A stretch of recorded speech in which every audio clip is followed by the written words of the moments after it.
Am I the jerk for telling my lesbian ex-wife that her partner cannot be my son's mom? Posted by you/OK5110. Hi all, throwaway because my friends are not completely aware of this current situation. I, 35M, was married to my ex-wife, 34F, for 7 years. 2 years ago, my ex-wife came out as a lesbian. This came as a complete shock to me.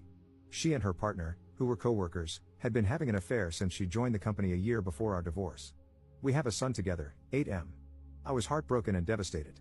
I felt betrayed, as I had spent 7 years of my life with this woman, and it all felt like a lie now. When I confronted her, she told me that she had to live her truth and that she tried to suppress her identity because she didn't come to terms with it until she met her partner. When I asked whether she loved me, she told me that while she loves me, it's different from how she loves her new partner. This broke my heart even further. The divorce was quick as she did not want anything from me, and we agreed to a 50-50 split of custody. I decided to go no contact with her and handled the custody transfer process through my sister, 27F, whom I moved in with after the divorce. I sold the house, and we mutually agreed that the excess money from the sale would go into a college fund for our son. I could not bear to stay in that house anymore, as it kept reminding me of her betrayal. For context, she introduced her partner as her work friend, and I believed her. I had no reason to suspect anything, and they had several girls' nights, which I now figure were probably cover for the affair. For 6 months, I was in a depressive state because I didn't know where I went wrong. But this is one of those scenarios where nothing I could have done would have made it better. This realization made me even more depressed, and the fact that all the vows and little things she said at our wedding were all just lies trying to keep up a ruse made it even worse. The two people that got me through this state were my sister, to whom I am eternally grateful for helping with her nephew and supporting me while maintaining her career, and my college ex-girlfriend. Around 4 months after the divorce, we reconnected at a reunion, and she really helped me through the worst of it as a friend. About a year after the divorce, we started officially dating, and I introduced her to my son. During this time, my ex-wife's partner had limited interactions with my son. This was not because of anything I said, but my ex-wife wanted him to adjust to his new reality. My son is at that weird age where he understands what's going on but doesn't fully grasp the situation. If you know, you know. He understands that mommy has a girlfriend and that mommy and daddy are no longer together. I'm pretty happy with how he has come to terms with the divorce, especially considering we didn't explicitly talk to him about LGBTQ+ topics. We had decided that we could discuss these things when he's a bit older. Around 8 months ago, my ex told me she was officially moving in with her partner and that she was engaged. At this point, I was still no contact except for brief conversations concerning our son. She invited me to the wedding, but I declined. They were planning a destination wedding in Spain, where her girlfriend lives. She wanted to take our son to the wedding, which would require him to miss school for a week since she also wanted him to meet her girlfriend's family.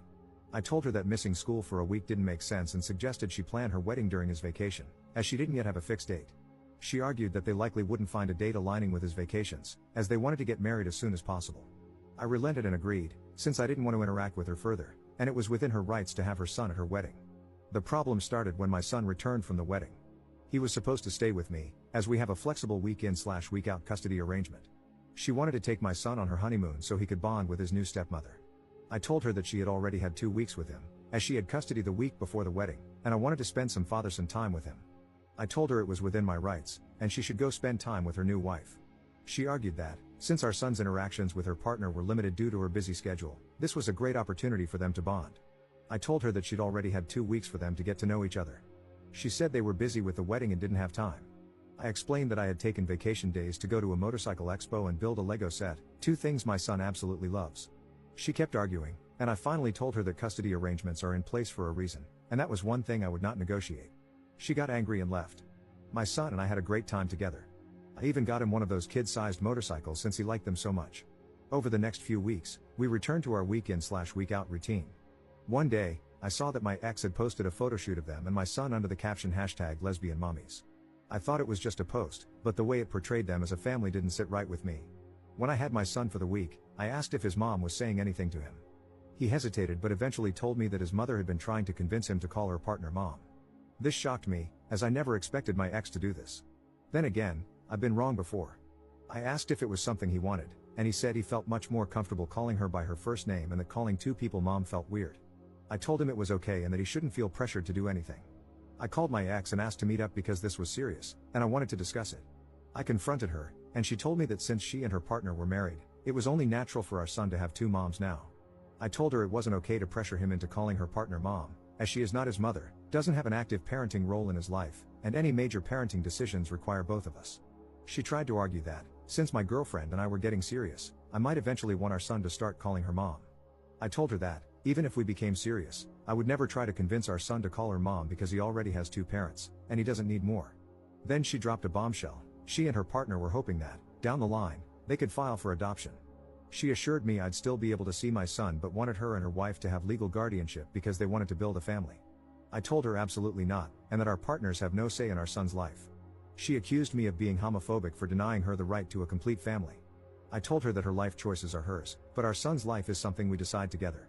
The issue escalated further when, 3 weeks later, I found out that my ex had enrolled our son in Spanish lessons, which he told me he hated. For context, my ex is Latin, and her partner is Spanish, so they speak Spanish at home. We had decided to raise our son in English, as she speaks it better than Spanish, and I don't speak any Spanish. When I discussed this with her, she said she wanted our son to connect more to his heritage. I told her I didn't mind the idea in principle, but we'd tried this several times when we were married, and he had shown no interest.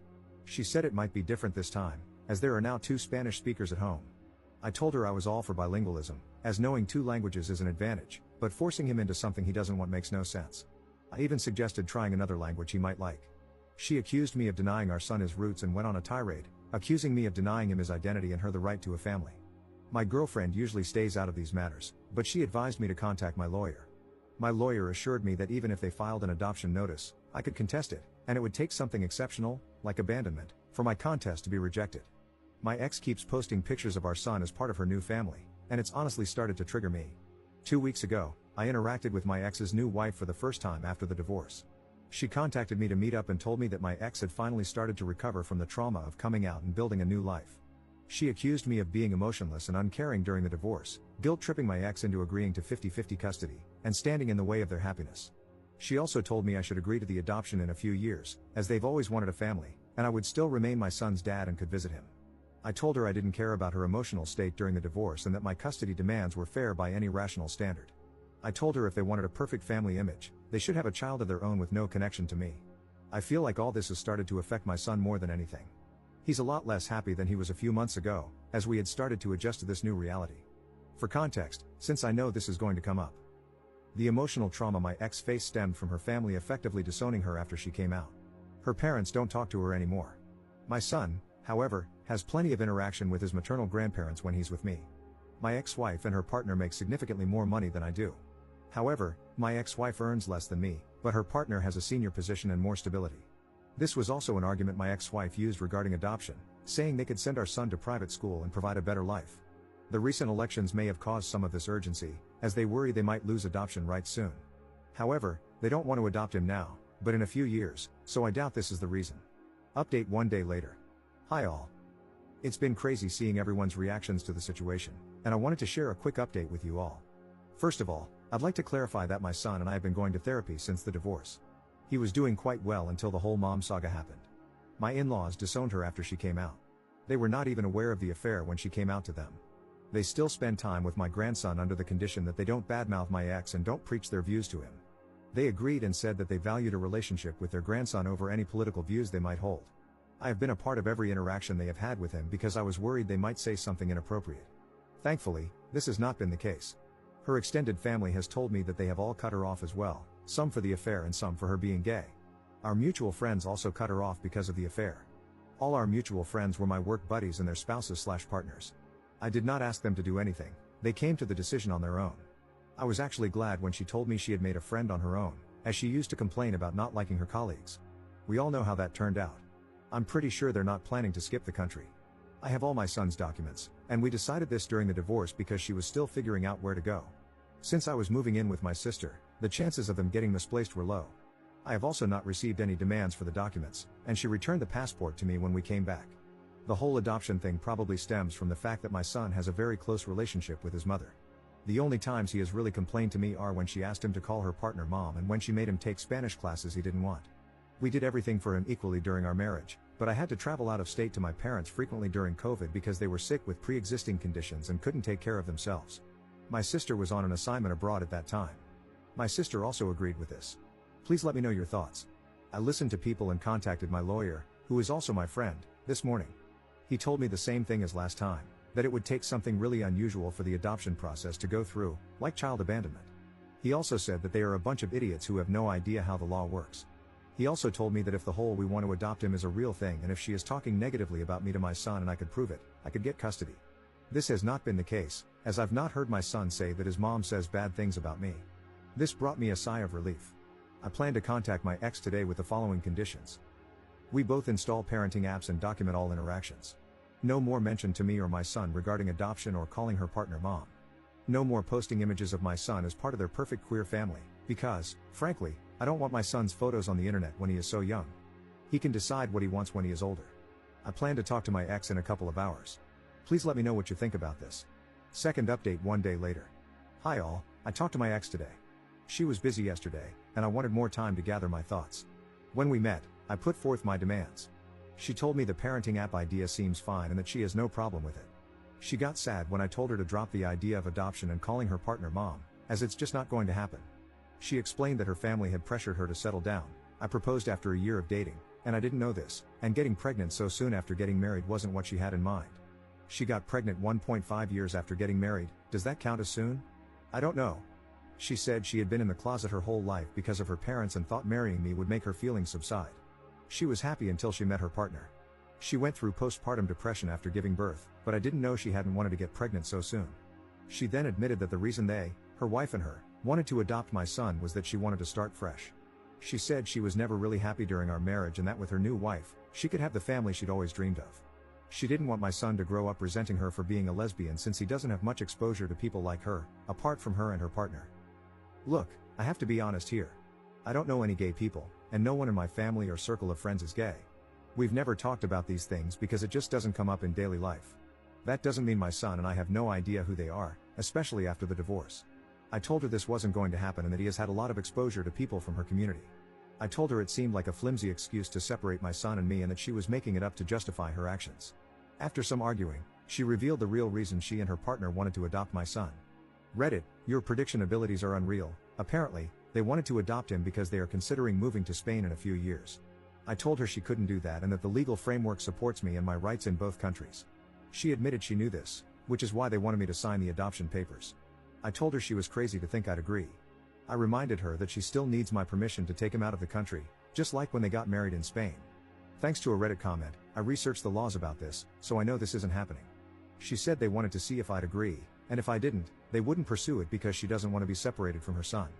I emphasized again that this is not going to happen and that if she tries anything or says anything to my son, I'll sue for full custody. She looked sad and said they wanted to check with me first. I told her, in what world would you expect me to give you and your wife full custody? First, you divorce me, leave me for a woman, and then expect me to sign over my child and act like nothing happened? I told her from now on, every interaction will be documented, and if I suspect anything, I'll sue for full custody. She seemed scared at the idea of losing custody. I don't think she considered that possibility, and she agreed. I also told her not to try to create this picture-perfect queer family because it's not going to happen. Our son has a mom and a dad that he spends half his time with, not two moms. He is not her affair partner's son. He's her son and mine. If she wants a child with her wife, they can have one on their own. I reminded her that the courts are more likely to side with me because of what she's been trying to do and the fact that I work from home and spend more time with our son than she does. I've been trying to ensure he has a stable relationship with both parents since the divorce because I don't want him to resent either of us. But if she tries to remove me from his life, I'll sue for full custody and deal with any resentment he has toward us. I didn't want to argue anymore, so I left the room. I secretly recorded the conversation to have proof in case anything happens. Honestly, Reddit, I've been very angry at my ex since the divorce. I haven't shown it around her or my son because I don't want her to use it against me, and I've been going to therapy, but I'm still angry inside. Her comments today about our marriage hurt me even more. I spent 7 years with this woman, and her betrayal still angers me to this day. When I got home, I contacted my lawyer friend. He reiterated that they'd have to kidnap my son for their plan to work.